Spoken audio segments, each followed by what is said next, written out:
Salut l'équipe, Zion Williamson ne sera donc pas champion universitaire comme tout le monde l'espérait en début de saison. Mais peu importe, le fantasme autour de ce taureau couplé à un bus et à un ours des Pyrénées reste intact. Fort physiquement, capable de faire exploser une chaussure sur un simple changement de direction. Oui, Zion Williamson a prouvé que c'était une bête, mais rien à voir avec la foire. Mais comme on dit chez Pirelli, sans maîtrise, la puissance n'est rien. Et cette saison, Zion Williamson a prouvé qu'il avait de la maîtrise, surtout lors de la March Madness, où son équipe s'est souvent fait bousculer. Du coup, l'excitation et l'attente de voir les débuts de Zion Williamson en NBA m'est aussi insupportable que d'attendre la sortie du film sur le Joker. Comme le Joker, Zion version NBA sortira en octobre prochain. Et comme le Joker, j'ai envie que Zion vienne chambouler un petit peu les habitudes à Gotham. J'ai envie qu'il vienne mettre un petit peu de sourire à ces visages tristes du Garden. Certaines personnes, comme le Joker, veulent juste voir le monde brûler. Moi, j'ai juste envie de voir Zion venir mettre le feu à Gotham.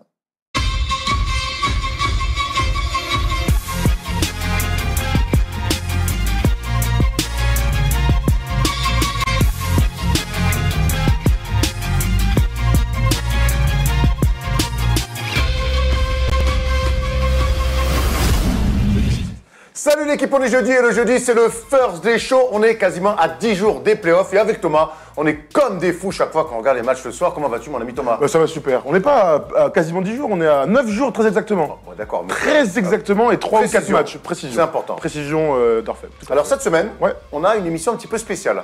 On reçoit un invité pas tout à fait comme les autres. On a un vrai pour le fois, parce que souvent on présente des gens comme des artistes. Mais là on reçoit un vrai artiste avec... comment on peut dire? Voilà, vous voyez cette belle chaussure là? C'est vrai, voilà le meilleur moyen de dire ça. Ouais. Vous voyez cette belle chaussure, c'est le meilleur moyen de présenter. Eh ben, elle a été faite juste avant l'émission et vous verrez ça. On n'a pas Coach Brown aujourd'hui, mais vous verrez que juste avant le quiz, on aura une séquence spéciale custom parce que cette semaine, on reçoit Bastien et Johan qui est juste à côté, qui viendra pendant la séquence custom, qui donc dessine des chaussures. Explique-nous tout, Bastien. Alors déjà, bonjour à tous. Merci pour la réception de First Team. Nous, ce qu'on fait concrètement, c'est que voilà, on prend des paires et on les personnalise. Voilà, on les rend uniques, on les rend originales, tout simplement. Alors là, il faut dire qu'il y a 3/4 d'heure, cette paire était blanche, c'était une Air Force tout à fait lambda, neuve. Et voilà ce que vous en avez fait en 40 minutes. Ouais, on parlera un peu de l'inspi tout à l'heure, parce qu'on a pas mal discuté pour la dessiner ensemble. Et ensuite, voilà, alors on peut juste montrer le petit logo First Team, écrit First Team sur l'autre. Mais voilà, en tout cas, elle est grave cool. Et ouais, 3/4 d'heure pour tout ça. On en parlera très longuement, puisqu'il y a des invités de marque qui ont eu le droit à avoir des belles chaussures dessinées par vos soins, les gars. C'est ça, c'est ça. Franck Ninikina, pour pas le signer, le citer. Et il a donné aussi un cours à Rip Hamilton. Mais tu nous expliqueras tout ça avec Johan, qui est juste derrière la caméra et qui viendra avec nous pendant la séquence custom. Tu es aussi évidemment fan de NBA et surtout, tu n'es pas fan d'une équipe particulièrement, tu es fan d'un homme. Mais quel homme? Team LeBron. Un homme. Un homme. Un surhomme. Un cyborg. Team LeBron James. Ça tombe bien parce qu'on aura le débat donc cette semaine pour savoir est-ce que LeBron n'a pas connu la pire saison de toute sa carrière. On va revenir sur les raisons, les choses pour, les choses contre, pour savoir si LeBron a traversé la pire saison de sa carrière. Thomas et moi, j'espère que tu as des bons arguments parce qu'en général... la vraie question, c'est pas est-ce qu'il a traversé la pire période de sa carrière, parce que ça, on est tous d'accord. Est-ce que ça peut être le méga flop? On peut envisager le méga flop chez les Lakers. Savoir, il a signé 4 ans. Bref, on va pas faire le débat avant, donc débat très très chaud sur LeBron James. Il y aura des news, on va parler forcément de Zion Williamson. On aura un focus sur OKC qui joue Minnesota ce dimanche aussi, qu'OKC dans la course pour éviter la 8e place et donc les voir aussi assez chaud. Et on reviendra évidemment dans le focus sur la perf énorme de Russell Westbrook, 20-20-21. On n'en dit pas plus, on reviendra sur ce triple-double historique. Vous êtes chaud les mecs? C'est parti. On est prêts? Allez, c'est parti avec les news. 4 seconds, down to 3. Hart steps back, fires, that's the game. On attaque avec Zion Williamson, donc qui ne sera pas champion universitaire, comme je vous ai expliqué dans l'édito. Mais par contre, j'avais mis un tweet cette semaine en disant que la prochaine fois on verrait Zion Williamson sur un terrain de basket, ça serait sur un terrain NBA. Et bien peut-être pas Thomas, il pourrait jouer avec Team USA pendant la Coupe du Monde qui aura lieu du 31 août au 15 septembre. On rappelle que l'équipe de France est aussi brillamment qualifiée pour l'événement. Donc Zion Williamson avec Team USA, moi ça me botte en tout cas. Ouais, ça nous botte et c'est évidemment quelque chose de, pas de rare, mais qui a déjà existé justement avec des joueurs universitaires, en général de Duke, qui vont jouer avec Team USA. On se souvient de Christian Laettner justement avec la Dream Team de 92. Anthony Davis aussi, lui était à Kentucky avec, c'était en 2012 pour les JO de 2012. Donc voilà, ça sera peut-être l'occasion pour tous les fans de basket de voir Zion Williamson dans un autre contexte que celui de la fac. Ce sera très très très excitant puisqu'il aura un petit rôle. Hein. D'habitude, les joueurs de fac ont un petit rôle, mais en tout cas, on pourra le voir de nos yeux, en vrai. Bastien, Zion avec Timo Essé, ça te botte? Ah, c'est quelque chose. Hein. Moi, déjà, de base, quand on regarde les matchs de Duke, on regarde presque exclusivement pour Zion, on va pas se mentir. Et aujourd'hui, on a envie de le voir en NBA, on a envie de le voir face à des joueurs de son acabit, parce qu'on voit réellement qu'il y a quand même un gap entre les joueurs d'universitaire et Zion. Quand il va prendre des rebonds sur des pivots, quand tu vois déborder des mecs qui ne sont pas forcément débordables, on veut le voir sur, on va dire, son terrain à lui, c'est-à-dire avec les pros. Avec les adultes. On voit ses stats en March Madness, 26 points, 8,5 rebonds, 1,7 passes décisives. Et Thomas, nous on a été surpris pendant la March Madness d'en fait que oui, c'est un tank, oui, c'est un monstre physique, mais pas que. Il a pris des responsabilités et on a l'impression. Moi, j'ai eu la sensation qu'il sait déjà faire ce qu'il faut pour gagner un match. Bon, tu vois, on verra parce qu'il a perdu. Hein. Oui, mais il a perdu. Parce que la NC, comme il y a moins d'espace, bon. Il a pris de la zonasse qui ne prendra pas NBA. Mais en tout cas, je l'ai senti. Je dis, il sait ce qu'il faut faire pour gagner. Ça ne veut pas dire que tu gagnes à chaque fois. Mais en tout cas, j'ai senti un mec qui est capable de mettre le bleu de chauffe pour gagner. Ouais, absolument. Et puis, voilà, on voit les stats sur sa saison freshman, donc à Duke, 500 points. C'est 50 blocs, 50 steals, ouais, c'est ça. Il rejoint Anthony Davis et Kevin Durant sur une saison freshman de NCAA. Tu as parlé d'un gap physique, clairement, mais ce qui va être marrant dès le training camp de Team USA, c'est de voir comment il va répondre justement à l'adversité des meilleurs joueurs professionnels américains. Tu vois, parce que aujourd'hui, oui, tu as raison, on voit capable de mettre des gros tirs quand il faut. Alors oui, pied dans le ciment avec un tir un peu dégueu, mais quand tu mets un tir, tu mets un tir. Au bout d'un moment, il faut arrêter de dire « Oh, c'est pas un jump shoot en sortie d'écran, il met un tir. » Maintenant, voilà, comment il va digérer lui aussi l'aspect physique. Il a un gap énorme avec les joueurs universitaires. Il sera un peu plus faible avec les joueurs pros, mais il existera quand même parce que c'est un joueur vraiment hors norme. Et on parlera, je pense, lundi prochain ou dans quelques semaines de comment on le voit évoluer dans quelques mois en NBA, vers quoi il doit tendre. On pense évidemment à Draymond Green sur pas mal d'aspects du jeu, même si on imagine qu'il sera plus fort. Bah tiens, pour faire une transition chez les pros, faire un petit séjour l'été avec Team USA, c'est finalement presque le truc parfait. Franchement, ouais. Beaucoup de gens se posent la question, est-ce qu'il doit refaire une année universitaire? Parce que c'est quand même assez rapide de faire une année et directement aller en NBA. Je pense qu'il y a une question qui va se poser, c'est de savoir à quel poste on le met. À quel poste on fait jouer Zion en NBA? À quel poste on fait jouer ce numéro 3 qui ne pourra pas forcément matcher avec les espérances d'un numéro 3 NBA? On est d'accord. Donc on le met quoi? On le met numéro 4, il fait 2m03. 2m01 et même il est petit. Hein. 2m01.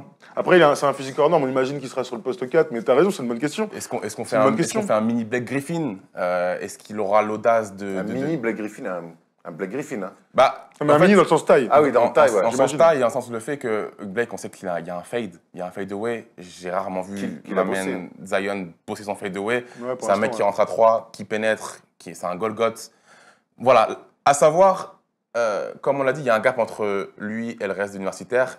Où est-ce qu'on le met en NBA? Voilà. Je pense que ça va être très intéressant de savoir où il va atterrir et quel coach surtout, comment il va l'utiliser. Ça va être archi important de voir s'il a un coach avec des idées ou s'il tombe sur un coach un petit peu par moment, comme on peut trouver, qui a parfois du mal avec les jeunes. On ne sera pas surpris en tout cas si sa saison rookie ne ressemble pas à sa carrière. Ouais. Voilà, on peut penser à Lamar Odom, à LeBron qui ont commencé sur les postes arrière, voire meneurs de jeu, qui ont fini sur le poste 4 pour les deux. Donc on espère de voir Zion Williamson avec Team USA cet été en Chine. On enchaîne avec les Wizards et ça bouge déjà chez les Wizards. On sait que John Wall est pété pour la saison. On sait que les Wizards n'iront pas en play-off. C'est le bordel depuis 2 saisons et demie. Et donc cette semaine, ils ont décidé de virer Ernie Grunfeld, le président des opérations basket. Et le GM. Et c'est pas anodin parce que Ernie Grunfeld, il est là depuis 16 ans quand même chez les Wizards. Donc c'est vraiment une manière de dire, OK, merci pour tout. Son bilan, il est de 568 victoires pour 724 défaites. C'est pas énorme. Il s'est passé beaucoup de choses en 16 ans chez les Wizards. D'ailleurs, ça s'appelait peut-être pas les Wizards il y a 16 ans encore. Je sais je dirais...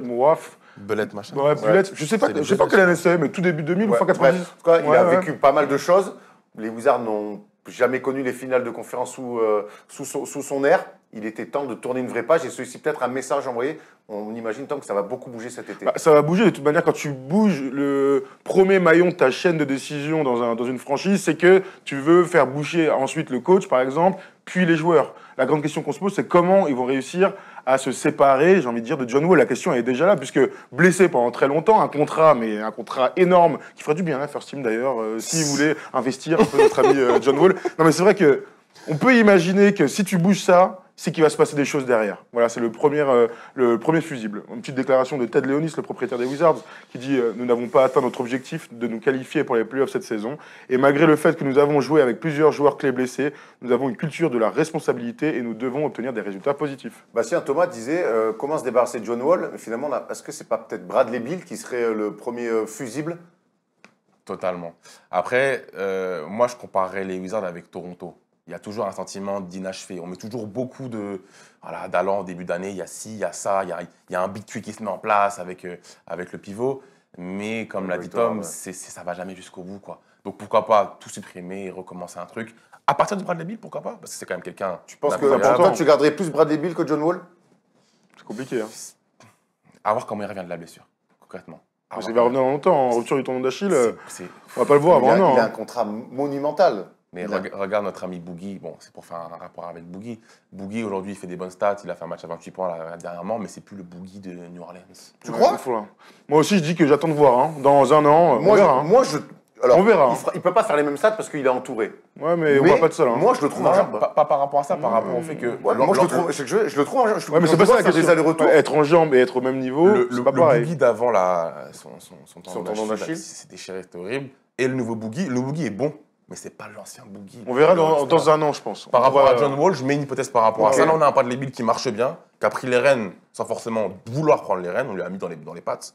À voir. Voilà, à voir. Une belle hypothèse. Ouais, moi, donc, à voir. Mais moi, je pense que, au-delà du sportif, je pense que contractuellement, ça sera plus facile de trader Bradley Beal. Et donc, ils vont être obligés, mine de rien, avec les incertitudes qu'il y a autour d'un retour de blessure importante comme le tendon d'Achille. Je pense malgré tout que contractuellement, ce sera plus facile d'envoyer Bradley Beal et de récupérer une bonne monnaie d'échange parce que John Wall, je suis pas sûr qu'on se bouscule au portillon. Tu as entièrement raison. Le problème, c'est qu'il ne faut pas que ce soit au plus facile. Il faut que ce soit le plus efficace à moyen terme. La réalité, c'est que John Wall et Bradley Beal, tu vois ce que je veux dire, il n'y a pas non plus un écart énorme. Oui, mais il y en a un des deux qui est méga blessé et truc. Moi, je dis que s'ils doivent. Là, on a vu ce que Bradley Beal était capable de faire. Alors, il faudrait reconstruire complètement un effectif autour de lui. Il n'empêche que si je dois faire péter quelqu'un, c'est John Wall, parce que John Wall, il est leader de cette équipe depuis, je sais pas, on va dire 5 saisons, hein, je dis ça comme ça, 5 saisons, et que ils n'ont jamais atteint les objectifs. Donc, finale de conf, finale NBA, ce genre de choses. Donc, aujourd'hui, si ils peuvent se débarrasser de John Wall, et je suis persuadé que des équipes qui ont un peu de cap, qui ont un truc, je pense par exemple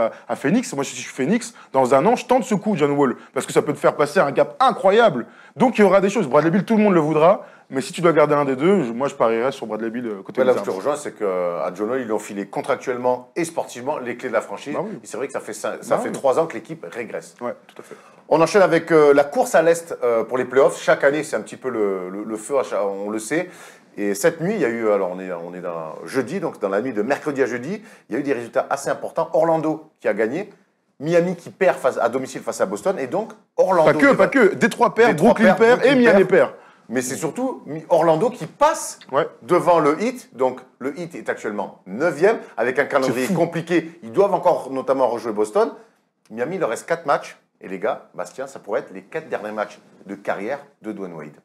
Écoute, j'étais à Miami, je vais le caler maintenant. J'étais à Miami il y a une dizaine de jours et j'ai eu la chance de voir Miami Bucks. Et il y a une fame énorme. Il y a un problème qui est assez énorme, c'est qu'il y a une fame énorme autour de Dwayne Wade. On l'encense. Sauf que moi, j'ai vu un Dwayne Wade vieillissant. J'ai vu un Dwayne Wade qui sort du banc. J'ai vu un Dwayne Wade qui insuffle au public cette grinta. Mais sur le terrain, c'est pas assez. Sur le terrain, c'est pas un meneur. C'est plus un meneur. C'est à lui de faire ça, tu penses, maintenant encore? Comment? C'est encore à lui de faire ça? À 36 piges? Le problème, c'est que je vois personne d'autre le faire. C'est ça le problème à Miami. C'est ce qu'on dit souvent, c'est qu'il leur manque une superstar. Dragic a beaucoup été blessé. Et il est revenu, mais pour moi, même si Dragic est un excellent joueur, il leur manque une méga star, tu vois. On parlait de Bradley Beal avant. Moi, je pense qu'ils doivent aller sur un mec comme ça. Mais et à un moment, Hassan Whiteside rentre. J'avais carrément oublié que Hassan Whiteside existait. Qui a perdu sa place de titulaire. Ouais. Après toute cette fame, en fait, si tu veux, comme tu l'as dit, je pense qu'il manque des cadres. On a mis Dwayne Wade et qu'on voit sur Instagram, les maillots, etc. On pense que d'extérieur, c'est la superstar qui tient l'équipe. Il sort du banc, donc il est 6e homme. Il fait une bonne saison. Il est souvent essoufflé. Là, on parle de playoff. Et c'est pas playoffable. Pour moi, c'est pas playoffable. Moi, je pense que Miami ne mérite pas d'y aller sur l'ensemble de la saison. Après, ça fait mal au cœur de ne pas avoir un dernier ride de Wade en playoff. Regarde, Dirk va être célébré du côté des Mavs sans faire les playoffs. D. Wade, Kobe. c'est aussi le lot de C'est ces vrai, joueurs-là c'est vrai. de finir sans playoff. Mais j'ai l'impression moi, que j'aimerais qu'il fasse un Wade a deuxième. quand même une meilleure équipe que Ouais, mais Nowitzki cette année et que D-Wade- Kobe la dernière année. D-Wade, son dernier ride en playoff, on l'a vu l'année dernière, il l'a fait déjà. C'est vrai. Il a été l'a bon. fait, il l'a fait. Donc, Il ce l'a qui est cool, l'avantage aussi de finir en saison régulière, c'est que le dernier match, c'est une vraie célébration. En playoff, tu peux pas faire ça. Alors que là, sur un dernier match de saison régulière, mon gars, hop, allez, vas-y, mets-toi encore torse nu pour la 19e fois la saison, le petit maillot, Il va voilà. finir par tu vois. trapper ses maillots avec les arbitres, frère. C'est clair. C'est James Harden qui fait ça. en général. Ouais, mais en 2006 aussi, il l'a fait, D-Wade. Hein. En tout cas, c'est vrai qu'on a ce truc-là, mais pour revenir vite fait sur la course au playoff, donc là, il y a 3 équipes qui ont perdu. Alors, c'était des match-ups compliqués. Hein. Ils ont perdu contre Indiana, Boston et je sais plus le dernier, mais attends, je l'ai devant les yeux. Indiana, Toronto et Boston. Donc, c'était compliqué. Maintenant, regardez le calendrier de toutes ces équipes. Brooklyn va jouer contre les Bucks, les Pacers et le Heat. Donc, le dernier match, hein, le fameux Nets Heat va être incroyable. Détroit, qui devrait normalement passer tranquille, et ben ils se font encore peur, ces cons-là. OKC, Charlotte, Memphis, les Knicks. Orlando, Atlanta, Boston, les Hornets. Orlando a un calendrier pour aller au bout, hein, ce qu'on disait déjà la semaine dernière. Le Miami Heat, Minnesota, Toronto, Philadelphie, Brooklyn et enfin Charlotte qu'on peut vraiment, moi je pense, enlever de la course. Ouais. Toronto, Détroit, Cleveland et le Magic. Ouais, voilà. Maintenant je vous pose la question, qui va se qualifier la semaine dernière, tu avais dit Brooklyn, Détroit, Orlando, Ouais, je crois. moi j'ai dit que c'était T'avais Miami ça. qui allait sortir. Suite, j'avais vu le match entre. J'avais vu Orlando aller gagner à Miami. Je fais. Ça sent pas bon côté du Heat. Ils y sont Ah ouais. pas vraiment. Ah ouais. Ils avaient repris la 8e place entre temps, mais tu vois, le calendrier aidant, la manière, tu disais. Bastien, la manière, ce que dégage cette équipe-là, il manque trop de, ça manque trop de talent. Il y a pas mal de joueurs corrects, ça manque de talent. Enfin, honnêtement, je pense que le Miami a une équipe quand même qui est potentiellement bonne. Pas playoffable, mais bonne. Et quand on voyait Giannis attaquer et qu'il y avait des espèces de changements de défenseurs, on voyait un Heat incapable de défendre sur un grand joueur. Ça pourrait être LeBron aux Lakers, ça pourrait être KD à Golden State. Quand tu vas en playoff, il te faut forcément un hard defender pour défendre le main qui est devant. Et il ne l'avait pas. Et ça change. Des N1 par-ci, des N1 par-là. Que du Ça, Giannis, après, tu vois. Après, c'est très compliqué de défendre sur Yannis. hein. C'est compliqué, Toute la certes. saison, ça a été le cas. Mais c'est le sûr, problème, c'est c'est que dans une saison régulière, ça peut faire l'affaire, mais playoffable, arrête-toi maintenant. Comme a dit Trump. Fais tes derniers 4 matchs en folie légendaire, en action, qu'elle allait te prendre un 4-0 premier round contre les Bucks. Et, Ouais, donc ça, c'est sûr que c'est pas impossible. Du tout dans les commentaires si vous préférez un dernier match de saison régulière un peu à la Kobe qui met 60 C'est clair. avec une véritable fête, ou si vous préférez voir Dwayne Wade. C'est une bonne en question. playoff. c'est carré. Pour les fans du Heat et les fans de D-Wade, c'est une vraie question parce que moi je suis persuadé que je préfère voir les 60 points de Kobe parce que c'est Kobe plutôt qu'un sweep en playoff. Hein. C'est clair. C'est cata de finir sur un C'est sweep. une bonne question. Dites-nous dans les commentaires ce que vous préférez. On continue avec une news qui est un petit clin d'œil à notre pote Andrew Albici qui cette semaine a été récompensé. Il est élu dans le meilleur 5 de l'Eurocup avec des stats, mon ami.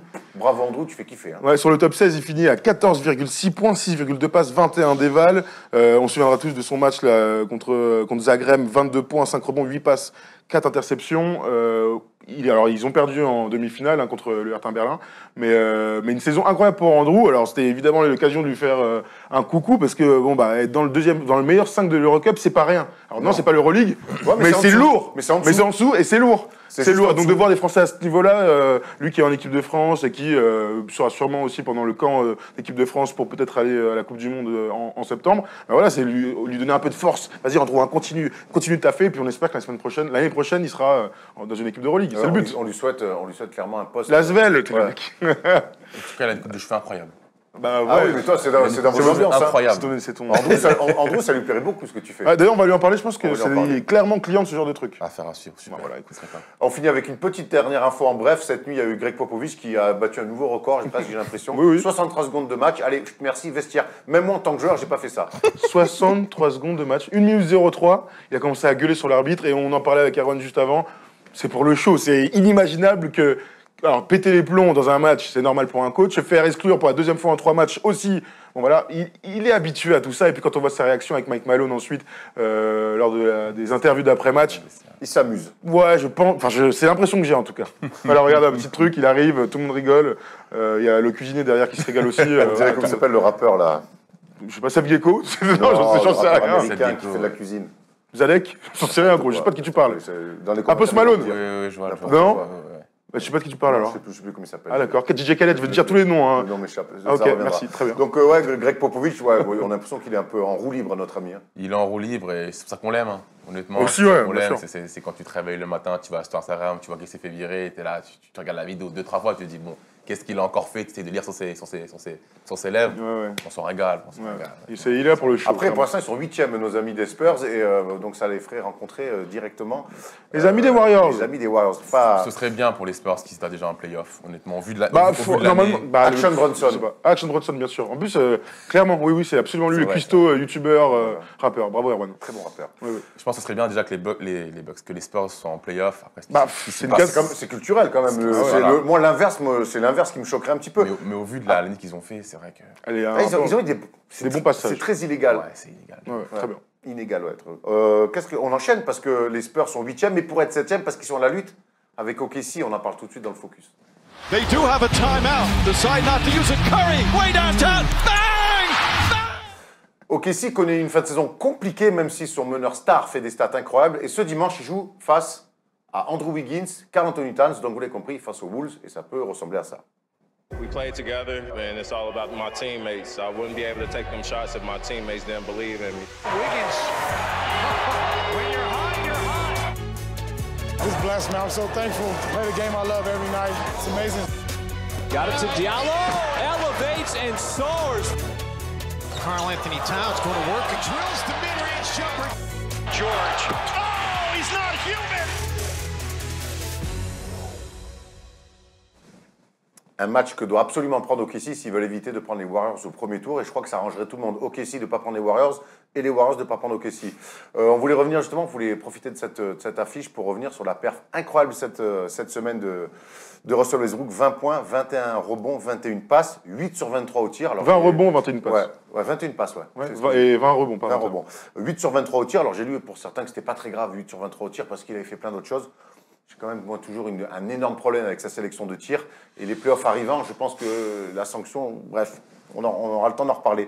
Mais il n'empêche qu'une fois de plus, Russell Westbrook écrit l'histoire. Et Thomas, il bat des records où il rejoint des mecs. Là, il rejoint Will Chamberlain qui avait fait, lui, je l'ai là, qui avait fait 22 points, 25 rebonds, 21 passes en 68. Il avait fait une saison triple-double. C'était, comme il s'appelle, Robertson en 62. Il bat des records sur Westbrook d'un autre temps. Des records où on se disait c'était un autre basket. Tu sais, on dit souvent le basket moderne, d'un basket d'un autre temps où finalement ces records-là, on ne peut plus les toucher. Et lui, il arrive à faire ça. Bah là, clairement, il vient de toucher un record qu'on pensait totalement inégalable.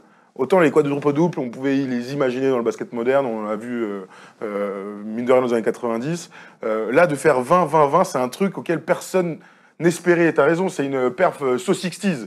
Tu vois, c'est inimaginable de voir ça dans le basket d'aujourd'hui. Alors, on rappellera qu'à l'époque, le pace était très fort, donc le rythme d'un match, il y avait beaucoup d'attaques, ça a couru dans les deux sens. On se rapproche de ça, pas forcément dans les chiffres, mais en tout cas dans le style de jeu, de ce qui lui permet clairement, face à cette superbe équipe des Lakers, d'atteindre ce type de performance. Victoire 119-103 face à tes amis. Ouais, c'est un match qu'on a regardé, c'est pas le match de l'année. Avec un dunk de Caruso, comme quoi. Un vrai gars, Caruso. Il pénètre bien en plus. Sur Steven Adams, clairement. Et du coup, ouais, c'est vrai que, franchement, il me bluffe. Alors oui, 8 sur 23, c'est cata. On peut dire qu'il a fait que 2 paires de balles, par exemple. Mais 20-20-20, putain, merde, quoi. T'es là, tu regardes, c'est des trucs que tu tentes de faire dans tout cas que t'arrives même pas à faire. Donc au bout d'un moment... il a quand même cette faculté à noircir les feuilles de stats de manière assez incroyable. Je suis de cette équipe-là à l'appeler Westbrook plutôt que Westbrook. Mais honnêtement, comme tu l'as dit, Tom, moi, quand je vois les comparaisons avec Will Chamberlain, pour moi, c'est un autre basket. Donc Westbrook a fait un record. Là, pour moi, est-ce que c'était plus dur de le faire à l'époque avec un surhomme? Vraiment, pour le coup, Will Chamberlain, c'est peut-être le mec à son époque qui a le plus dominé physiquement. Lui, il fait ça avec... Alors, certes, athlétiquement, mais il y a moins d'écart que ce qu'avait avec Will Chamberlain à l'époque. C'est ça. Après, comme tu l'as dit, 20-20, il va faire une 3e saison en triple-double. Ouais, c'est dingue. En fait, c'est comme Harden avec 50 points par match. En fait, il nous a habitués à ça. Il a mis une légitimité à faire ce qu'il fait là, mais c'est un truc de fou. 3 saisons en triple-double. Et il termine la saison avec ça. Tu peux que dire chapeau. Ouais, franchement, chapeau. Moi, je te rejoins, tu vois. Il y a beaucoup de gens qui l'aiment pas trop. Il y en a beaucoup qui l'adorent aussi. C'est le lot des très grands joueurs d'être un peu clivants, tu vois.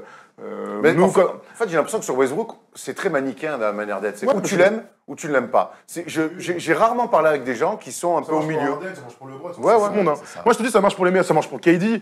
C'est des gens c'est les meilleurs de toute manière. Ça marche pour Kobe à l'époque, ça marche même sur Jordan. J'ai l'impression que Westbrook, c'est à part. KD, c'est parce qu'il est parti de. Ouais, mais il n'empêche que. Parce que sur le plan basket pur, si on reste sur un plan basket pur, j'ai vraiment la sueur sur Westbrook. tu peux vraiment dire, non, moi, j'aime vraiment pas du tout. Pour moi, c'est un mec, je veux pas de lui dans mon équipe. Moi, je suis capable de dire ça. Et t'en as d'autres qui disent, mais tu rigoles, c'est le meilleur meneur de la ligue. Et tu vois, donc moi, je trouve que c'est vraiment le joueur peut-être le plus clivant de NBA. Et chaque fois, avec ses records incroyables. Ferme des gueules. Ben, il arrive. Enfin, moi, si vous voulez vraiment me faire fermer ma gueule, je voudrais que j'attends de le voir en playoff. Et je souhaite voir l'évolution. J'ai vu un début d'évolution cette année avec Paul George. J'étais content de voir, parce qu'évidemment, on ne souhaite pas jamais de mal aux joueurs. On souhaite qu'ils nous surprennent et qu'ils soient bons. On souhaite que les joueurs nous surprennent et qu'ils évoluent. Mais Bastien. Le truc, c'est que moi, j'en reviens encore au triple-double 3 ans d'affilée. Quand tu sais comment un mec joue, tu sais qu'il va chasser ce triple-double. Tu défends et tu vas savoir défendre. On l'a vu avec, comment s'appelle-t-il, Booker, qui chassait ses 50 points, 60 points. Ouais. Il était à 48 à la fin ou 49. Voilà, et à la fin, ils ont défendu. Ils l'ont bâché. Westbrook, ça fait 3 années, on sait que ce mec-là ne voit que par les chiffres. Et malgré ça, malgré avoir vu les meilleurs coachs de la ligue, il y arrive. Ouais, ça c'est vrai. Il y arrive. Et on peut dire que les Lakers, bon, c'est un peu une équipe en dessous cette année. Il y a quand même des joueurs qui sont bons. Tu cales un 20-20-20. Un seul mec met 20-20-20. Voilà, fin de l'histoire. Les chiffres parlent eux-mêmes. Ok, si, là, il est dans la lutte. Là, pour l'instant, ils sont 7e, donc il prendrait Denver. Moi, je pense qu'il s'en sort plutôt bien. Imagine, ils sont 8e, mais bref. Imaginons, une fois de plus, ils ne passent pas un premier tour. Ou même, ils font l'année dernière, ils font une demi-finale de conférence. Est-ce que vous n'avez pas peur qu'à un moment donné, parce que Westbrook n'est plus trop jeune, devienne simplement une machine de guerre, une machine à records, une machine à chiffres, mais finalement, sans jamais aboutir collectivement à quelque chose. L'avenir nous le dira. Est-ce qu'on n'a pas peur de... Oui, mais moi, j'ai pas peur. Un peu, on est là pour ça. Moi, j'ai pas peur parce que la réalité du terrain, c'est que tu rentres dans ton prime physique, machin, vers 27 ans, mais qui dure jusqu'à 32 ans. Donc 32 ans, ça te laisse quand même pas mal de saisons pour atteindre ce niveau-là. Peut-être que Westbrook ne sera jamais meilleur que lorsqu'il y aura un autre très bon joueur et qu'il aura pris, Paul George, admettons, et qu'il ait pris de l'âge. C'est-à-dire que ça se trouve qu'il sera très très bon à 33 ans, avec une légère baisse physique, mais donc avec une compréhension du jeu qui aurait évolué. Ouais, mais donc voilà. Donc c'est pour ça que moi j'ai pas peur de ça, parce que je dis que il est surprenant en tous les cas. Donc il peut aussi, il est tellement fort qu'un jour il peut peut-être nous surprendre par sa justesse dans le jeu. Je serais pas, en fait, tu vois, si à 35 ans il est très juste dans le jeu, faudra pas s'étonner non plus, parce que les mecs sont super forts. Donc ils arrivent toujours à évoluer, tu vois. Franchement, ce que dit Tom, je valide totalement. Après, je pense qu'il y a l'aspect du mec justement qui devrait arriver, et on l'a déjà, c'est PG. Là, en parlant playoff, je pense que... Il est magnifique, Paul George, mais est-ce que c'est lui qui va... C'est pas KD, c'est pas un MVP, c'est pas KD. Voilà, c'est pour ça que je vous dis ça. Je parle d'un mec, tu vois, la réalité du terrain, c'est que par moment, il y a des gars qui déboulent, et tu te rends compte à quel point ils sont forts. Kevin Durant aux Warriors, ils l'ont accueilli, mais en fait, dès le début, ils ont vu... En fait, c'est peut-être lui le meilleur, tu vois, c'est peut-être lui. Là, c'est le méga contrat qu'ils ont donné à Paul George cet été. Oui, d'accord, mais Paul George, ils souhaitent tous qu'il soit de ce niveau-là. Il fait une magnifique saison, 28 points par match, il sera seulement sur le podium pour être MVP. C'est peut-être pas suffisant pour dire à Paul George, à Russell Westbrook sur une saison et sur des playoffs, on verra là pendant les playoffs, de lui dire gros, il faut que tu sois vraiment deuxième option. Et, alors, tu vois, on en revient, est-ce que c'est pas un coach qui manque à Westbrook? C'est Mike D'Antoni, c'est ça le coach? Non, c'est Billy Donovan. Je pense qu'au vu des matchs du Thunder cette année, tu vois qu'il y a quand même, on pourrait à Golden State Warriors, l'élite, tu vois quand même un manque au niveau des systèmes. Ça, c'est sûr. Du pick and roll, du Adams, du lay-up pour Westbrook, ou alors il va dunker. Je pense que s'ils veulent vraiment se mettre en mode playoff, il faut que PG active son mode 40 points par match. Il faut qu'Adams soit vraiment le guerrier dans la peinture qu'on connaît bien. Ça, il l'est tout le temps. Il est tout le temps, mais... qu'il soit bon en plus. Quoi, voilà. Qu'il mette quelques points. Et que ces fucking systèmes, ils les travaillent. Parce que ce pick and roll-là, chaque équipe sait comment ça marche. Il faut savoir diversifier sa chose, c'est sûr. Après, ils ont un truc pour les playoffs qui leur permet de voyager. Cette équipe-là, c'est qu'ils défendent. Là, pour le coup, on ne peut pas leur envoyer. C'est une équipe, pour le coup, qui défend très fort. C'est l'une des meilleures défenses de la Ligue. Et là, pour le coup, je pense que c'est ce qui peut leur permettre de voyager. Et je pense qu'éviter les Warriors au premier tour, pour la suite et la construction du duo Westbrook-Paul George, c'est la meilleure chose qui puisse leur arriver. Donc, on leur souhaite de passer un tour. Ils ont tout intérêt à ne pas finir 8e. Voilà. Ouais, t'as raison. Vraiment. Ou alors de faire un exploit contre les Warriors. Parce que hier ou aujourd'hui est sorti la vidéo de Clay au 6e match qui met 40 pions pour revenir dans la série. À l'époque, il y avait encore KD 2015-2016. Voilà, c'est aussi des grands matchs qui font les grandes équipes et les grands joueurs. On leur souhaite quand même au bout d'un moment de faire des exploits, de passer des tours et pourquoi pas d'atteindre les finales NBA. Dites-nous dans les commentaires, vous, ce que vous avez pensé de cette nouvelle performance XXL de notre ami Russell Westbrook. Et on aime toujours vous lire vos commentaires, c'est toujours très intéressant. Et en plus, avec Tom, on vous répond. On va passer au débat. On va parler de LeBron James. Lui ne sera pas en playoff, mais on va envie de se poser la question, est-ce que LeBron James peut tout perdre avec les Lakers? C'est le débat.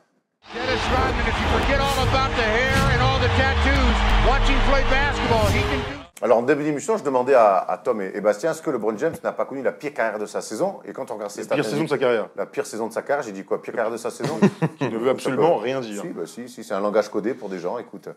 Quand on regarde ses stats individuelles, 27,4 points, 8,5 rebonds, 8,3 passes décisives. Oh la vache. Une fois de plus, individuellement, à 34 ans, individuellement, LeBron James reste sur des standards très hauts. Des standards de LeBron James. Voilà. Maintenant, on attend autre chose. Et moi, la première question que j'ai envie de vous poser, toi qui es fan des Lakers, toi qui es fan de LeBron James, quand il signe cet été, est-ce qu'on s'attendait à ce que les Lakers n'aillent pas en play-off? Vas-y, Bastien, s'en prie. Bon, déjà, la stat est là, il a 34 ans. On a vu, elles ont vu. Vous l'avez vu, voilà. Dans tous les cas, l'homme, pour moi, il n'y a pas grand-chose à dire. Maintenant, forcément, toute cette hype autour de LeBron, tout ce qu'il a fait ces 3 dernières années à Cleveland, c'était un truc de fou, malade. L'année dernière, il emmène Cleveland, les bas de Boston, finale de playoff incroyable. Voilà, on se dit que... Finale de conf. De conf, incroyable. Finale NBA, c'était un peu... C'était un peu moins incroyable. Il va à l'ouest, tu te dis, putain, ça y est, il y a des jeunes qui sont là. Tu te fais un plan en tête, il peut que être positif. Ce plan-là ne peut que être positif. Toi, tu étais sûr que ça allait marcher? J'étais dans la positivité parce que je me disais, ils ont des armes. Le Staples Center, ça a donné à LeBron tout ce pouvoir, si tu veux, de pouvoir être vraiment le LeBron qu'on aime tous, qu'on connaît tous, décisif, leader, parfois coach. Le vrai LeBron James, tu vois. Et sans même avoir mis un pied sur le parquet aux Lakers, on s'est dit, OK, cette équipe-là va tapoter le haut du podium et va être en playoff. Alors, grosse erreur. Ça a été le cas. Donc, ça a plutôt bien commencé, puisque nous, on a eu la chance de les voir en décembre dernier. Et on se souvient qu'avant la blessure de LeBron, où il a raté 16 matchs, les Lakers sont 4e. Et nous donne une impression plutôt positive, même sur place. Après, il y a, alors pour répondre à ta première question, parce que du coup, c'est une super question à laquelle je voulais absolument répondre. Par rapport aux attentes, moi, je l'ai dit très nombreuses reprises, j'étais persuadé que les Lakers finiraient 4-5 et seraient très chiants en playoff, c'est-à-dire passer un tour et après se fassent sortir de manière... tu vois, ça allait être très serré en playoff pour les sortir. Parce que tu l'as dit, il y avait des jeunes, parce que le coach, tu y croyais encore et tout. La réalité, c'est que le tout début de saison, et ça, même avant la bonne passe, c'est que ça commence cata. 3 défaites, ils sont à 2-5 au bout de 7 matchs. Et là, tu dis, waouh, attends, ça va commencer comme ça, et on en a parlé dans les previews. S'ils ne commencent pas à gagner des matchs, il va falloir commencer à réfléchir, à aller chercher un vrai gars pour soutenir, quitte à envoyer des jeunes en échange, mais il va falloir un vrai gars pour soutenir LeBron dans sa course au titre NBA chez les Lakers. Puis finalement, Papa LeBron se met en mode, et là devient une bonne équipe de basket qui défend, LeBron qui est omnipotent, qui court. On est à Los Angeles à ce moment-là, on va voir ce fameux match à 42 points de LeBron face aux Spurs. Ils sont très bien, ils sont top, ils sont 4e de la conférence Ouest. Alors oui, ils sont à 3 matchs de la 8e place, mais voilà, c'est une équipe qui est en ordre de marche avec, j'allais dire un projet de jeu, c'est pas un projet de jeu, mais en tout cas une identité d'équipe à l'époque.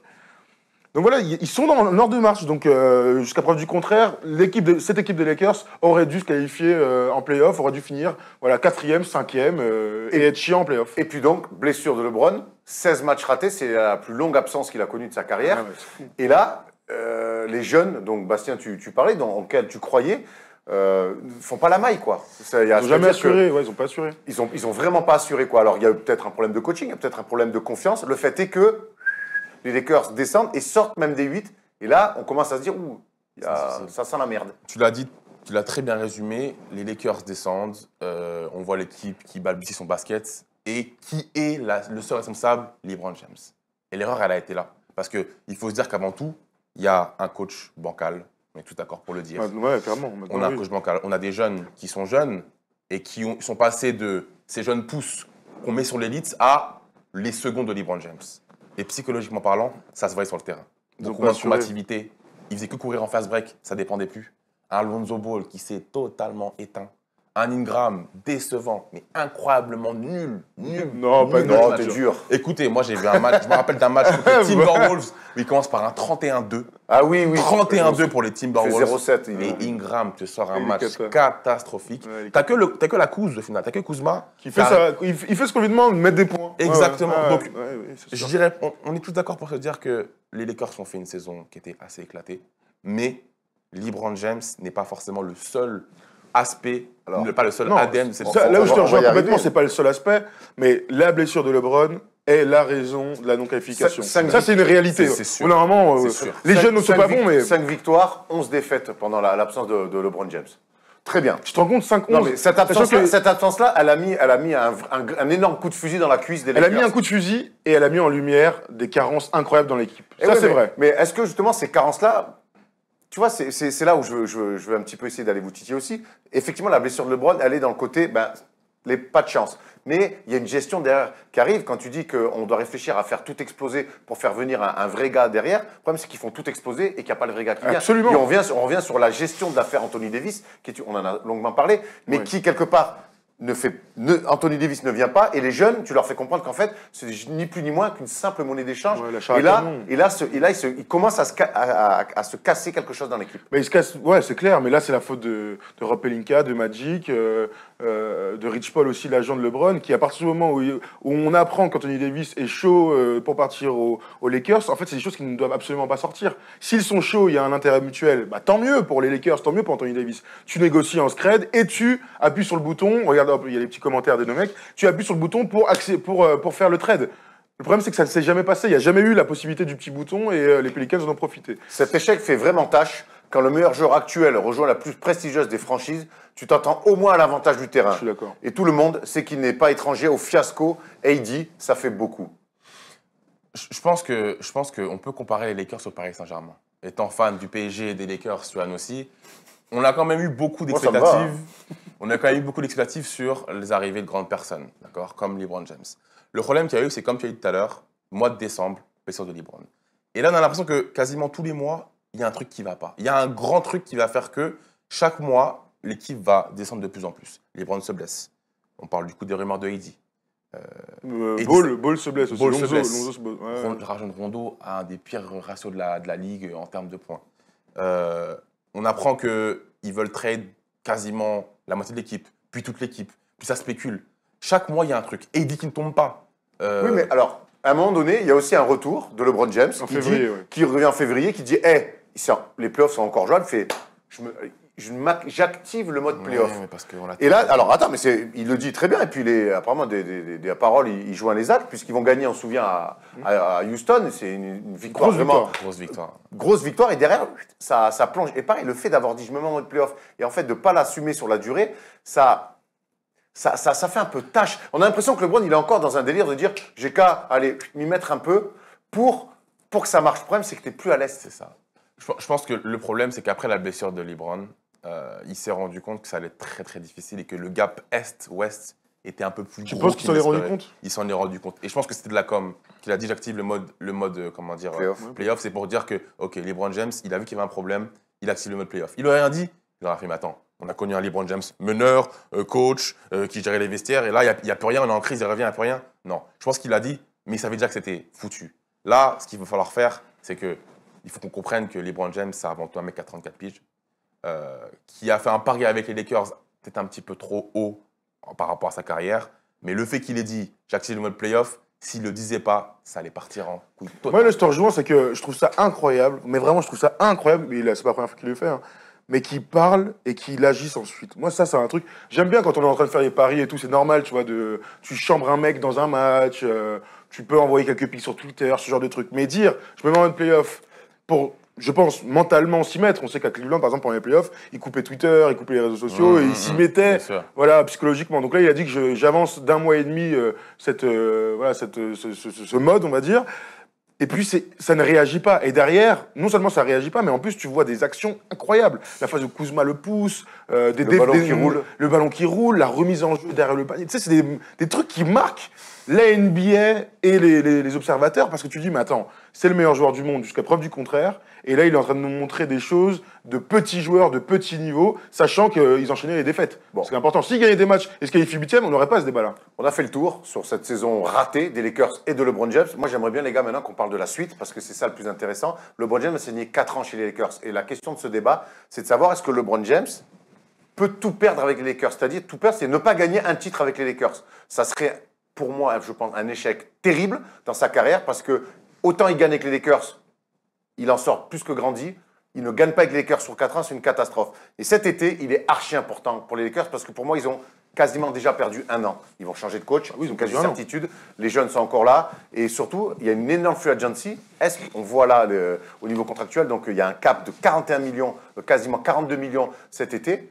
Maintenant, la question que j'ai envie de vous poser, est-ce que les méga stars qui seront sur le marché, Jimmy Butler, KD, DeMarcus Cousins, Jimmy Butler, Tobias Harris, Klay Thompson, est-ce que des mecs comme ça ont envie d'aller chez les Lakers dans ce contexte-là? Moi, j'ai du mal. Je vais pas dire oui ou non, j'en ai absolument aucune idée. Si maintenant je dois me mouiller, je vais te dire que je vais un peu vers la négative, dans le sens où même avant ça, on avait l'impression que le LeBron omnipotent était difficile à gérer. Alors, LeBron de 34-35 ans, il est peut-être encore plus difficile à gérer. Faut voir comment il mène les interviews avec les mecs qui vont viser. Si d'ailleurs les gars sont d'accord pour les rencontrer. Mais si demain, il y a KD qui est dans un bureau, il y a Magic, Rob Pelinka et LeBron, on peut imaginer que ça se passe bien et que LeBron se mette au service du mec qui arrive, pas dans le sens je suis seconde option, dans le sens gros, on va le faire ensemble, tu vas avoir ta place, on va faire un truc important ensemble, tu vois, ce genre de choses. S'il arrive en disant c'est toujours moi le boss et tu vas être mon Dwayne Wade, je mets des grands guillemets parce que Dwayne c'était un vrai gars, tu vas être mon Dwayne Wade, donc mon lieutenant, et ben là ça peut très mal se passer. Mais c'est très difficile de cerner dans quel état d'esprit il est aujourd'hui parce que les seuls trucs qui sortent, ce sont des rumeurs cata, genre je me rends compte que la franchise est mal gérée, j'ai peut-être demandé mon transfert. On en est là en termes de rumeurs, donc voilà, c'est difficile à gérer. Tu dis, il a 34 ans, il fait des stats incroyables, très bien. Mais est-ce qu'à 34 ans, tu le crois capable, moi je pense que ça ne peut passer que par là s'il veut gagner avec les Lakers, de lâcher un peu de pouvoir. Tu vois, c'est de lâcher un peu de pouvoir, de lâcher du pouvoir, que ce soit dans le jeu et même dans les bureaux. On sait qu'il a beaucoup d'impact. Je vais prendre juste ce petit commentaire. Je ne pense pas, donc tout perdre. L'équipe a été mal construite autour de lui avec beaucoup de playmakers. Ah, pauvre LeBron, hein, vraiment. Mais très peu voire très peu de shooters. Donc si les Lakers recrutent un gros free agent, Kemba, Curry, AD, plus que de bons shooters, je pense que ça relancera l'équipe. C'est vrai.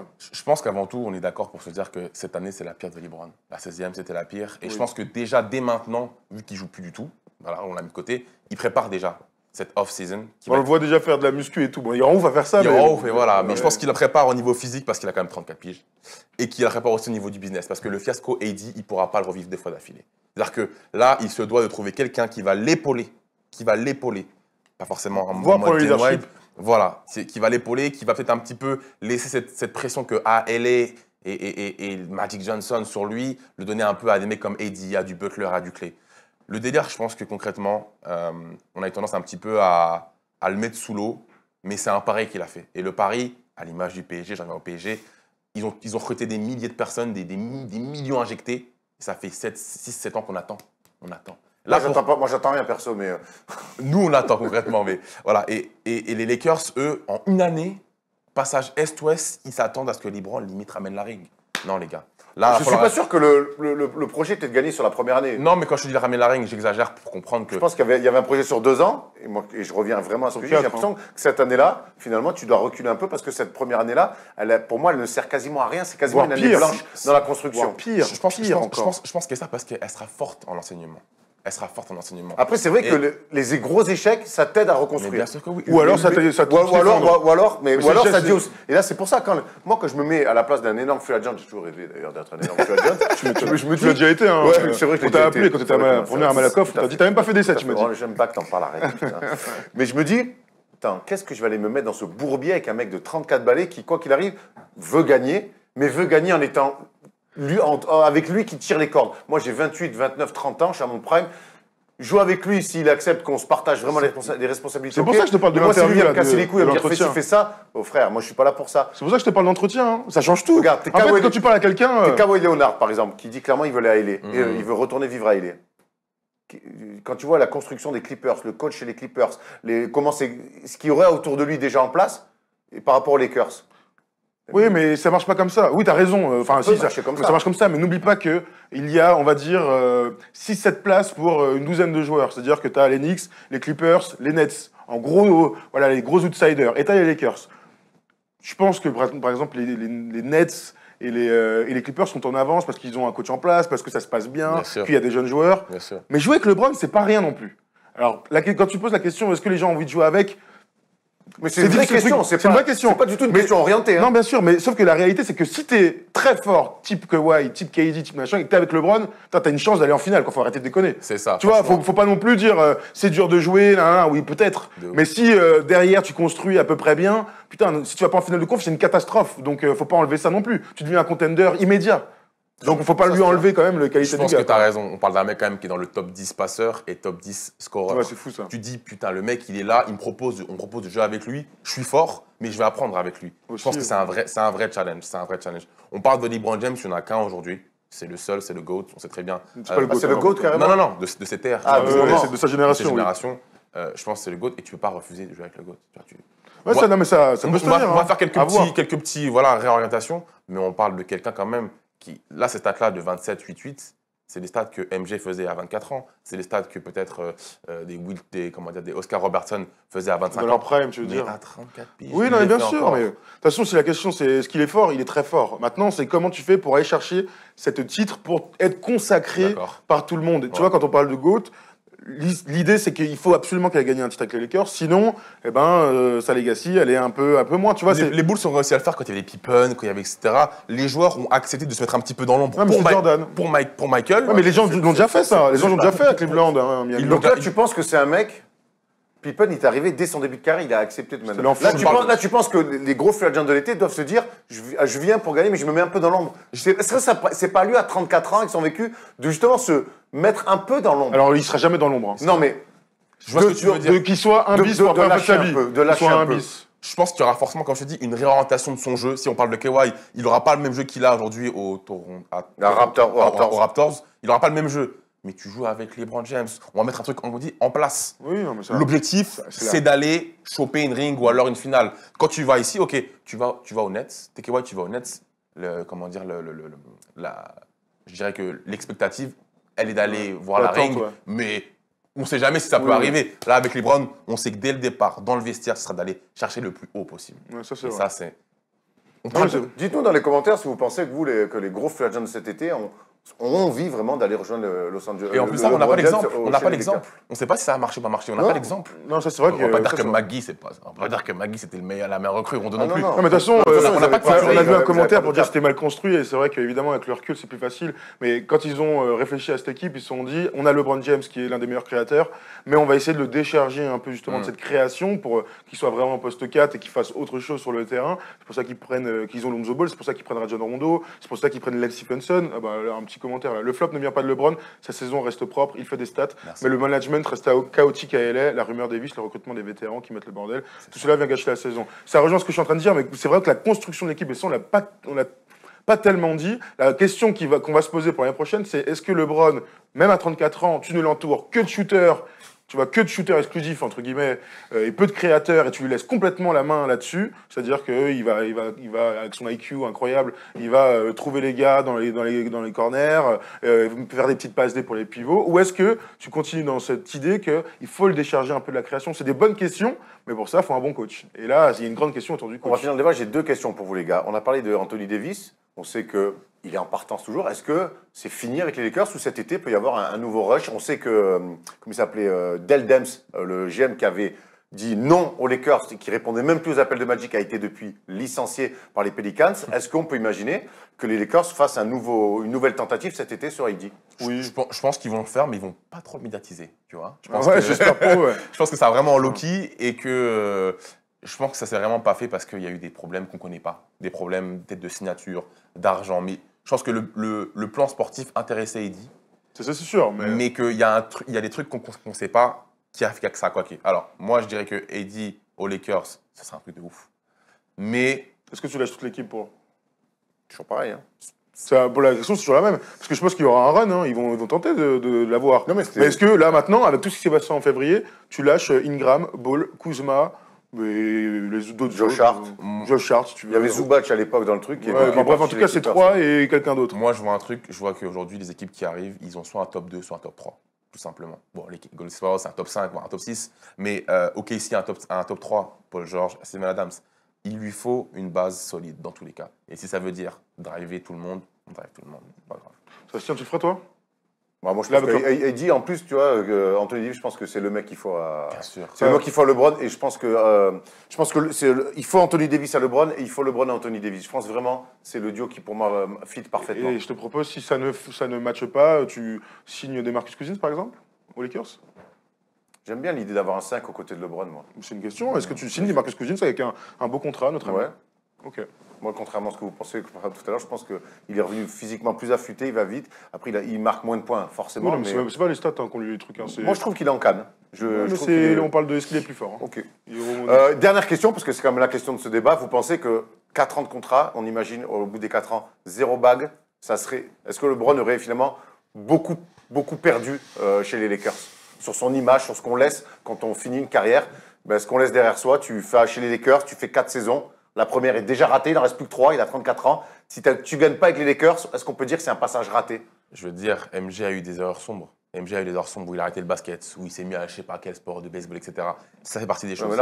Mais sur les parcs NBA, il a pas beaucoup d'erreurs sombres. Je suis d'accord avec toi, mais il y a eu débat. Je pense que tout ce qu'a fait LeBron déjà dès maintenant, ces 3 années à Cleveland, où il a vraiment montré qui il était, je pense qu'on ne peut pas lui enlever le fait. On ne l'enlève pas. Hein. Comme prendre 8-1 en finale NBA sur les 2 dernières années? Ça arrive. Mais tout ce qu'il a fait avant, aller déborder les Celtics, alors que c'était une équipe incroyable.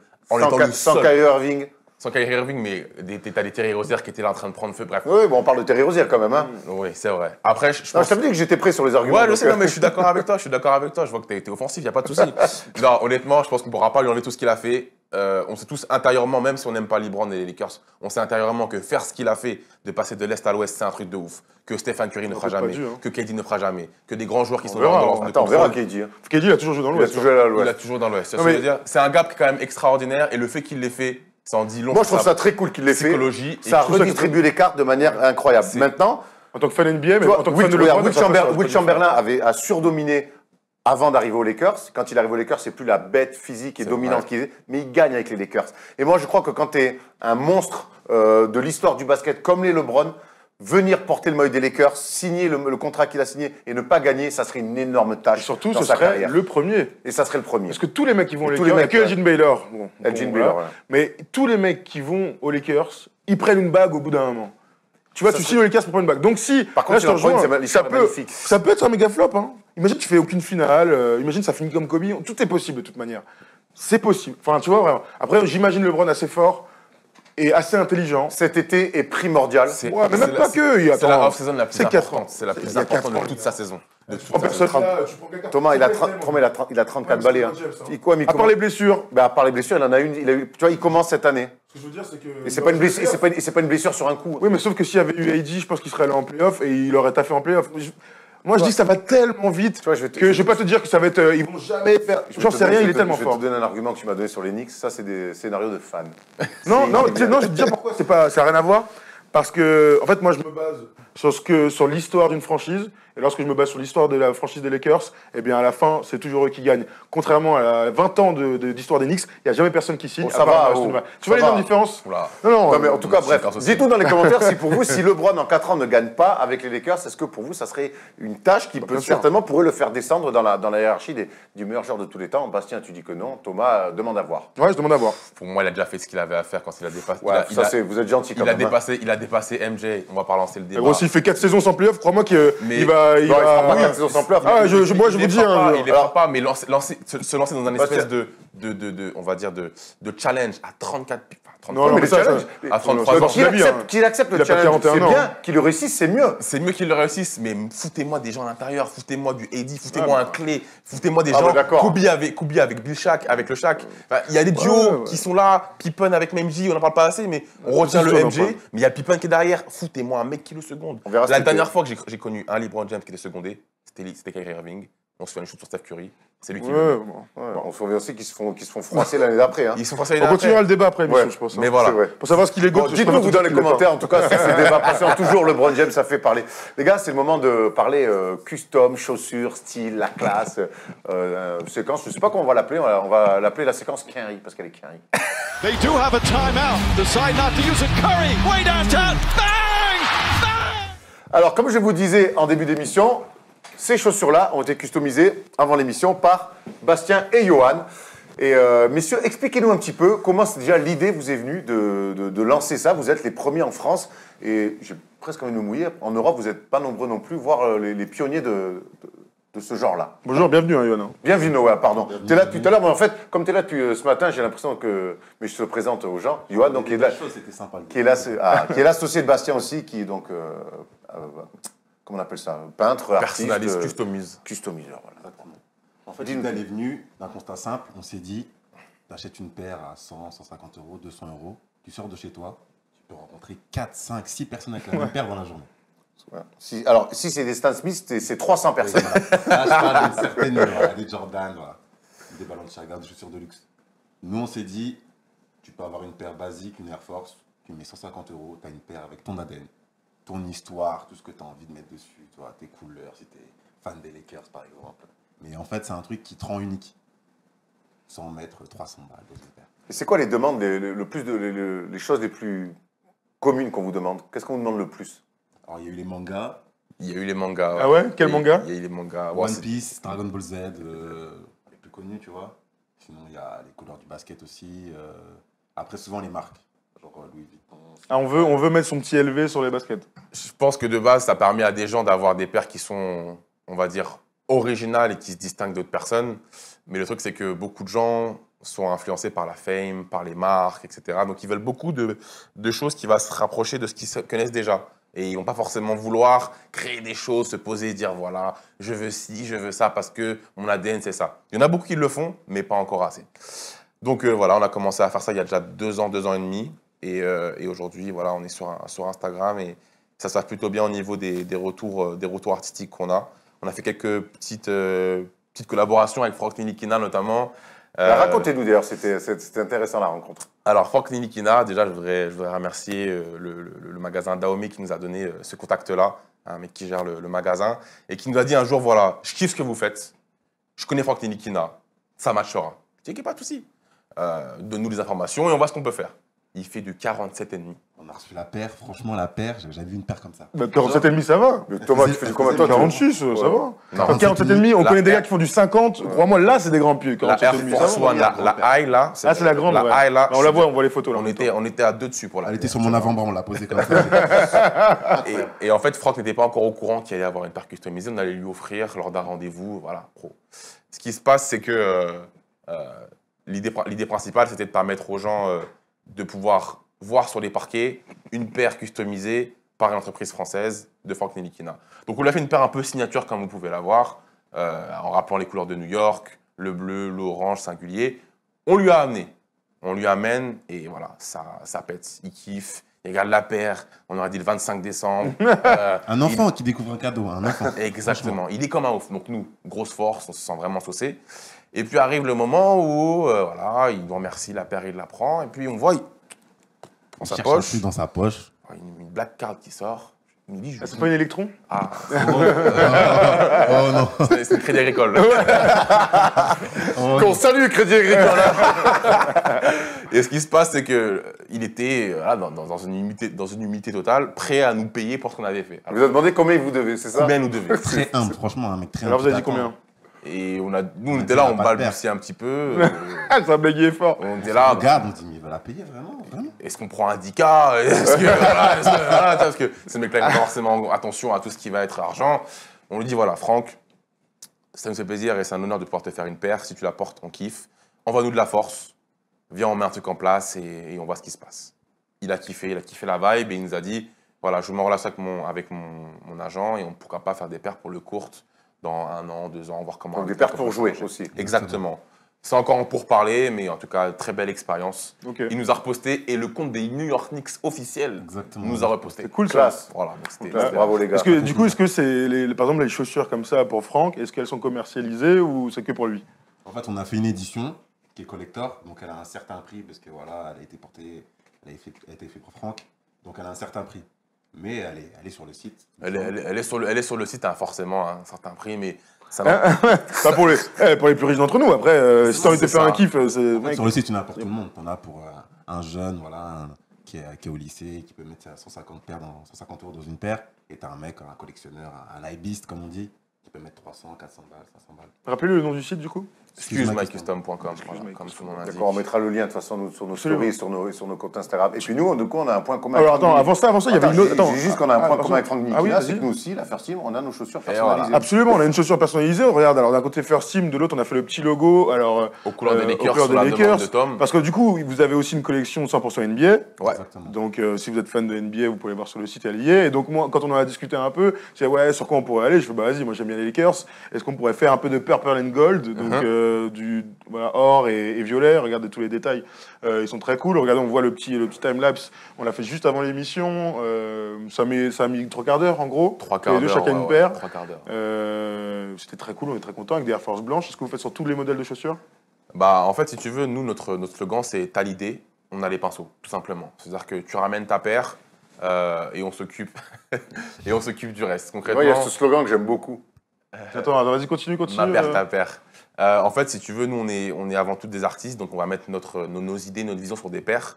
Mais tu peux très bien venir et devenir toi-même l'artiste. Nous, on sera là pour te dire, voilà, nous, on peut le faire à un certain degré, mais tu peux clairement venir en disant, OK, moi, je suis fan des Lakers. Tu me mets l'année où Kobe a été MVP. Bon, on va quand même assez remplir la paire.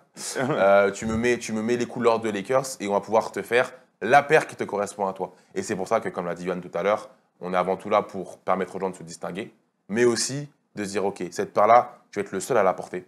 Je vais être le seul à pouvoir dire, c'est moi qui l'ai faite. Et le sentiment qu'on a quand on met une paire comme ça, il est incroyable. Ouais, ça c'est vrai. Il est Je les ai incroyable. pas encore portés, mais Tu me diras, je sens que dans la. Est-ce que je peux les mettre quand il pleut ou pas? Tu peux, Mais tu faut peux. éviter. Il faut éviter, mais tu peux parce on l'a verni. Mais si le cuir prend cher, la pâte forcément prend cher. C'est comme, tu vas les mettre, ce sera comme le secret, Michael Secret Stuff. Dans Space Jam, on va voir ce qui se passe et tu pourras gravir des montagnes. Et vous faites tout du coup. Il y a une chaussure Mbappé, des chaussures pour les rappeurs. On peut vraiment nommer ce qu'on veut. Ou est-ce qu'il y a des collections, tu vois, comme ça, on peut acheter directement une paire? Sur le site, il y a différentes collections. Là, on a fait une collection pour les enfants, là, récemment. Il y a quoi dedans, du coup? Ok. C'est une Vans Louis Vuitton et une Jordan qu'on va mettre avec des petits glitters dessus, cool. Il y a celle pour la NBA aussi. Il y a aussi, qu'est-ce qu'on a d'autre? Bah, en fait, on a fait des sections par rapport au thème des gens. On a fait une section aussi africaine, Africa Vibes, où on reprend un peu des motifs de wax, tissu wax africain, qui sont un petit peu unisexes et qui font beaucoup plaisir aux gens parce que c'est summer, il y a de la couleur, ça se distingue. On a fait des collections par rapport à des thèmes. Voilà, NBA, manga, Off-White, allez voir sur le site, vous allez voir. Il y a la XXX aussi, attention. Voilà, par rapport aussi à des rappeurs, parce que on est aussi... Mort en général. Hein. Ce qu'on disait avant, non mais c'est pas une blague. C'est là que C'est pas une blague. C'est vrai qu'on a eu très peu de demandes avant et dès qu'il nous a quittés malheureusement, les gens ont voulu le représenter, je pense, à travers notre art et des pairs et on a eu beaucoup de demandes. Donc ce qui fait qu'aujourd'hui, on permet aux personnes de pouvoir réaliser leur œuvre de par nos pinceaux. Si je te ramène ma paire de Santiago, tu peux me dessiner Eddie Mitchell dessus ou pas?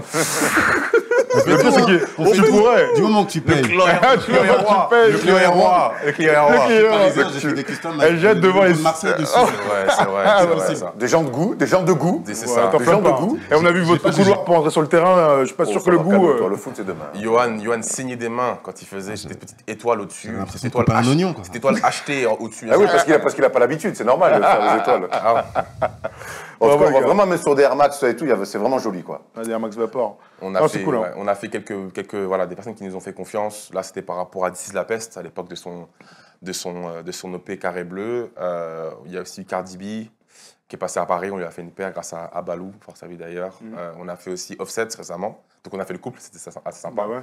On a aussi appris à peindre à Rip Hamilton lors d'une crossover où vous y étiez aussi. Donc, Rip Hamilton était là pour parler un petit peu de Détroit et d'être là un petit peu en mode superstar. Et voilà, là, on peut voir sur la photo qu'il a mis son premier coup de pinceau sur une paire de Jordan 3, toute blanche. Et après, il est reparti avec sa paire et il était super content. Il a dit, je vais pas la porter, mais je vais la mettre dans mon Hall of Fame, dans mon Hall of Fame room. Et franchement, il a vraiment kiffé, ça nous a donné une force extraordinaire. Bravo les mecs, parce que c'est vraiment original et puis ça a l'air de marcher bien pour vous. Et puis on est content parce que ça reste tout ce qui fait partie d'autour de la NBA et qui nous, avec Thomas, chaque fois, ça nous, ça nous plaît. On se retrouve un petit peu dans créer quelque chose et quelque chose qui marche. Et bravo messieurs, on peut vous retrouver, vous le voyez sur Instagram. Ça, c'est mon perso. Ça, c'est ton perso. Tu peux mettre l'autre, s'il te plaît, Polo? C'est Excuse My Custom. Excuse My Custom. Ça, on vous mettra tous les liens dans la définition et Ouais, de la on mettra vidéo tous les YouTube liens. et on vous mettra Absolument, on tout ça mettra aussi des liens sur Insta. Instagram et tout ça. Bien sûr. Puis moi, je te dis, je le remontre, j'adore ce slogan, ma paire, ta paire, parce que voilà, là, c'est plus la chaussure que tu achètes où il y a plein de gens qui lancent, c'est un truc que tu as pensé à toi. Puis si tu as envie de te mettre Denver le dinosaure ou mettre Raoul Neto sur ta pompe, Ouais. eh ben voilà, il n'y a que toi qui l'auras. Exactement. Bravo, messieurs. Merci à vous. Je vous dis bravo maintenant, vous savez pourquoi?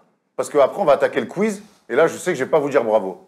Vous voulez rajouter quelque chose pour finir? Non, ça ira. Bon, merci à French Team, à First Team, pardon, excuse-moi. À Fresh Deal, c'est le truc de Yann Maïmi, c'est la match de. Merci à Yann First Maïmi. Team pour l'invitation et franchement, c'est un plaisir, les gars. C'était vraiment cool. C'est toujours bien d'avoir des mecs acteurs du basket, que ce soit pour parler jeu ou autour des choses, puis vous parlez aussi très bien jeu. Donc voilà, c'est un plaisir aussi partagé de vous recevoir. Passons au deal, maintenant tu es mon adversaire. Plus de plaisir, on a adversaire, c'est place au quiz. Donc, c'est nos amis que je vais affronter parce que c'est Thomas qui s'occupe du quiz. C'est parti. It's Lillard. He got the shot off. Lillard, good! Alors, je crains le pire parce que Thomas est plutôt intelligent quand il fait des quiz et je suis sûr qu'il est allé sur les baskets des joueurs. Tu es tellement intelligent que tu te trompes complètement, mon cher Erwan. Donc, je t'imagine peut-être trop beau. Oui, peut-être, ou ouais, peut-être.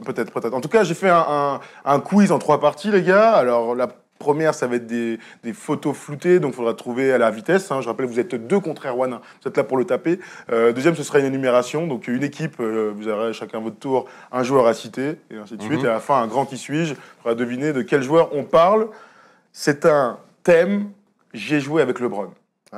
J'ai joué avec LeBron, donc il y a de tout, hein, à l'ancienne, plus récemment, et ainsi de suite. Ça se passe ici, c'est à la rapidité, les gars. C'est là, rapidité, donc c'est là, ce sera dans l'écran. N'hésite pas à gueuler, voilà, parce que si Erwan est bon, et depuis tout à l'heure, il fait que de parler, donc j'espère que vous allez le battre. Vous êtes prêts? C'est parti, première photo. Kuzma. Kuzma 1-0 ici, pour Excuse-moi Custom. 1-0 pour Kuzma. Zygolskas, Hydronas. Zydrunas Igoskas Ouais, c'est le à Cleveland. meilleur pivot qui shootait. Un grand, un de 2m20 qui peut shooter. On enchaîne un partout. Je t'ai pas encore né. George Hill. George Hill, l'année dernière. Ça va vite, hein? Vas-y, on enchaîne. Je sens une bonne tension. Ouais, 2-1. Mo Williams. Mo Williams, 3-1. J'avais déjà green, ça. Je sens un bon somme ici. 3-1 pour Erwan. On enchaîne. Kyrie Irving. Kyrie Irving, ça fait 3-2. 3-2 ici, vous voyez, il est tout le temps avec LeBron, hein, sinon c'est pas drôle. Hein. Sur les petites photos, vous remarquerez les détails. Oui, bravo. On enchaîne, 3-2. Larry Hughes. Larry Hughes, bravo Erwan. Je t'ai pas encore né, les frères. Ah, gros. Comment ça, t'es pas encore né? Ah, gros, moi T'as 2 ans. j'ai jamais rencontré Bill Lambier, mais gros, je sais qui c'est, hein, tu vois. Ah, frère. On enchaîne. Mario Chalmers. Oui, John Waiters. Non. C'est non. Whiteside. Non. Enfin, je suis un ouf. Numéro 20, Miami Justin Heat. Winslow. Non, il a jamais joué avec LeBron, lui. Non. Miami, passage très court, peu remarqué. Un pivot, souvent blessé. Numéro 1 de draft. Quoi, mais Brown? Souvent blessé. Drafté du côté de Portland. Greg Oden. Greg Oden. Eh oui, Greg Oden, j'étais obligé de vous mettre des petits pièges. Je l'ai paqué hier. Greg Oden. Greg Greg Oden. Je crois qu'on est sur du 6-2 hein, ou 5-2. 5-2, on enchaîne. Hardcore celui-là. On enchaîne.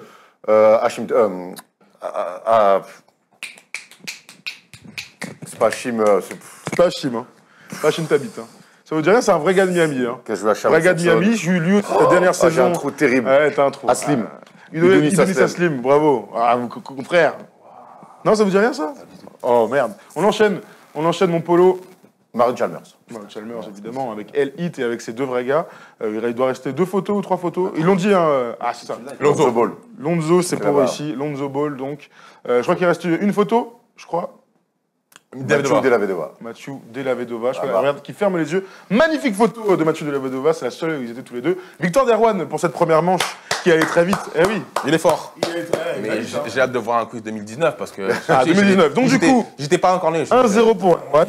Donc vous êtes de la même équipe, vous pouvez réfléchir entre vous. Il faut à chaque fois dire un seul nom de joueur. On va voir le premier qui craque, le premier qui n'a pas de réponse ou qui se trompe. Ah ouais. Ok. Oh, putain, ça va être On va chercher les joueurs d'une équipe. L'équipe des Cleveland Cavaliers 2017-2018. L'équipe de l'année dernière, tout simplement. Donc la dernière année de LeBron James. Du côté des Cavs, vu que vous avez perdu, voilà. Tous les joueurs qui ont porté le maillot des Cavs l'année dernière, pas avant. L'année Et dernière. si on se trompe, c'est comment? Eh ben c'est fini, c'est point à l'autre équipe. Ok. Alors réfléchissez, il y a des évidents et après... Bon. Ah, pardon, mon micro. Qu'est-ce qu'il a? Ok, je remets mon micro, excuse-moi. Allez, vas-y. C'est bon? Commence, Je m'entends. Alors donc, tu commences. Les joueurs qui ont joué avec les Cavs l'année dernière, ça va. Hein. J.R. Smith. J.R. Smith, c'est bon. Kevin Love. Kevin Love, c'est bon. Thompson. Tristan Thompson, c'est bon. Hein. Tout à fait. George Hill. George Hill, c'est bon. Iman Shumpert. Oui, tout à fait. Kyle Korver. Kyle Korver, c'est bon. Fry. Channing Frye, est-ce que l'année dernière il était pas au Lakers? Il est revenu en cours de saison, non? Je regarde, Channing Frye, il y était l'année dernière. Il est revenu l'année dernière en cours de saison. Jordan Clarkson. Jordan Clarkson, absolument. Rétention. Ça se consulte, ça réfléchit. Ça réfléchit, ça réfléchit. Allez les gars, faut lâcher un blad. Attends. Il reste encore, je pense, 19 noms, vu qu'il y a eu beaucoup de trades dans l'année. C'est l'année où il y a eu beaucoup de trades. Oui, l'année dernière. Derrick Rose. Derrick Rose a joué l'année dernière, Eh absolument. oui, tout à fait. Dwayne Wade. Dwayne Wade a joué l'année dernière. Dwayne Wade. Non. Si. Isaiah Thomas. Isaiah Thomas, l'année dernière, était là, bien Il y sûr. a eu tellement de monde. Ah oui, il y a du monde, c'est pour ça que je l'ai pris, c'est ça marrant. en fait, c'est ça. Ah ouais. Putain, j'ai un petit doute sur un Kemé là. Ah vas-y. Ouh, est-ce que Erwan a se trompé? Est-ce que Richard Jefferson était toujours là? Richard Jefferson l'année dernière, Je sais plus, je crois. Richard Jefferson, je crois que Richard Jefferson, je descends. Ouh là là, Erwan. Je regarde dans les stats parce que, ouh là là, Richard Jefferson. Est-ce qu'il avait déjà pris sa retraite? Est-ce qu'Erwan va perdre là-dessus? C'est pas possible, Erwan! Il y a un qui suis-je après? Erwan va perdre donc cette manche un partout. Richard Jefferson, je le trouve pas. Donc il y avait LeBron, il y avait J.R. Smith, Jeff Green, Kevin Love, Kyle Korver, Jay Crowder, Tristan Thompson, Dwayne Wade, José Calderon, Cedi Osman, George Hill, Clarkson, Fry, Ron Wood, Larry Nance, Isaiah Thomas, Derrick Rose, Iman Shumpert, Ante Zizic, John Holland, Kendrick Perkins. Oh la vache! Bref, un partout. Un partout les gars. Tout va se jouer sur le qui suis-je. Donc on doit deviner un joueur. Ok, je lui donne des infos, je suis né, j'ai été là, blablabla. Ok, vous êtes prêts? Donc je suis né le 9 septembre 1978. Oh, mais les J'ai gars, 40 piges. Frère, les gars. Écoute. 40 piges. Je fais 2m03 pour 100 kilos. 2m03, 100 kilos, beau bébé, bon gars. Je joue au poste d'ailier et je reste 4 ans dans ma fac. En 2001, je suis drafté en 6e position par les Memphis Grizzlies. J'y resterai 5 saisons, avec une première saison à 14 points par match. Ensuite, je vais du côté de Houston, où je vais jouer 5 saisons encore, meilleure saison, 10 points. Et je rejoins ensuite ma 3e franchise de ma carrière, le Miami Heat, de 2010 à 2014. Vas-y, si vous avez un nom, lâchez. Hein. Ouais, lâchez. Miami Heat, donc je suis champion. Shane Battier. Putain Shane Shane Battier. Si je joue que tu le trouves, donc Shane Battier, donc qui va entrer au Hall of Fame de Duke, c'est pour ça que je l'ai pris. First ballot, ils ont un seum Non, mais tu sais qu'il est incroyable. Mais pourquoi tu le dis pas? Moi, je l'avais pas. J'avais Butler. Pourquoi? Quand t'as dit 78, tu te dis, ok, c'est un an de séance. Pourquoi t'as pas dit? Si t'as un mec en tête, faut Faut le les dire. dire, les gars. À cette époque-là, je connais que lui. Et bah alors, Voilà, fallait dire. c'était lui qu'il fallait trouver. Bravo en tout cas. Bravo les gars. monsieur. Je savais Ce fut qu'il savait. Ils ont un seum, les Je savais gars. qu'il savait. En fait, je savais qu'il Eh bah si, savait. à faire des pompes, ça ira mieux. Je savais qu'il savait. Donne-moi un pinceau. Merci en tout cas les gars pour votre bonne humeur et pour vos connaissances. C'était très cool de vous avoir sur le plateau. De même. Et on va se parler après parce que je pense qu'il y a plein de projets en commun à pouvoir faire. Tom, merci comme toujours. Ouais, je suis très content d'avoir ma nouvelle basket. Je sais pas si je vais la porter encore, j'hésite. Soit je la mets, soit c'est un élément de décor maintenant du studio, soit je la mets au-dessus de mon lit. Si je peux donner mon avis, je pense que vu le nombre de chaussures que tu as, en élément de déco, c'est très bien. Je sais, mais en fait, le but à la base, c'est quand même mon cadeau d'anniversaire, avec lequel je voulais faire une petite custom personnalisée. Du coup, elle se retrouve ici et tant mieux, hein, mais je vais réfléchir. Ou alors, il va falloir que j'en achète une autre. D'ailleurs, je vais faire une cagnotte litchi, vous pouvez. Oh non pas de ça chez nous. Ouais, tellement pas, je rigole. Pas de ça chez nous. Nous, on ne demande pas d'argent, les amis. On est juste content que vous nous regardiez. Vous êtes de plus en plus nombreux. Et on lit vos commentaires. Voilà, les playoffs arrivent. On va s'éclater. La radio va revenir pendant les playoffs. On vous le promet. On a quelques petits problèmes de planning et d'équipe. Mais promis, pendant les playoffs, vous allez pouvoir nous appeler et débattre de ce qui se passera. Et Dieu sait que les playoffs s'annoncent très lourds. Allez, les gars, un prétendant au titre, votre favori? Le favori ou le prétendant au titre? Le favori. Golden State Warriors. Les Warriors, c'est quelqu'un d'autre. Oui, mais des fois, il y a toujours un mec qui se croit plus malin que l'autre pour sortir. Les Celtics, je les sens bien. Ouais, Je sais que les Celtics, on les sent pas du tout. Merci les gars. Merci Bonne continuation à Merci à vous. vous les gars, super. Beaucoup de force. Allez, ciao l'équipe, à bientôt.